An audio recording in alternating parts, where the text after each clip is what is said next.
ليكيب السلام عليكم. لاحظت حاجة.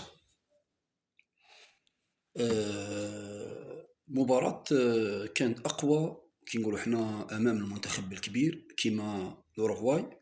شفنا فيها وجهين للمنتخب الوطني. في الشوط الأول كان فيها تنظيم وانضباط تكتيكي مليح، بيان مليح. لكن في الشوط الثاني ظهر فيها شوي كي نقولوا حنا فراغ في الوسط. حنا نشوفوا فيه ونتبعوا في البالون، وهذا أثر على توازن نتاع الفريق خاوتي. اللاعبين حاولوا يعطيوا كل ما عندهم، لكن لازم نخدموا أكثر على الجانب البدني ونركزوا في آخر دقائق.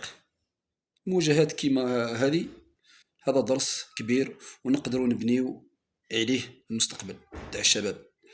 الجمهور الجزائري ديما واقف خاوتي مع الفريق، وهذا أهم دافع لينا باش نرجعوا أقوى في المباراة الجاية إن شاء الله.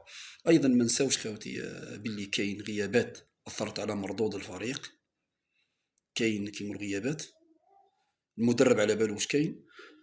بصح هذه الفرصة باش المدرب يجرب أسماء جديدة ويعطي فرص لعناصر شابة، وهذا كي نقولوا هذا المهم على المدى الطويل. كي نقولوا حنا نصبروا شوية، لازم نصبروا على الفريق خاوتي ونخدموا على الانسجام أكثر إن شاء الله للمنتخب، ونرجعوا بقوة إن شاء الله في المواعيد القادمة إن شاء الله في كأس العالم.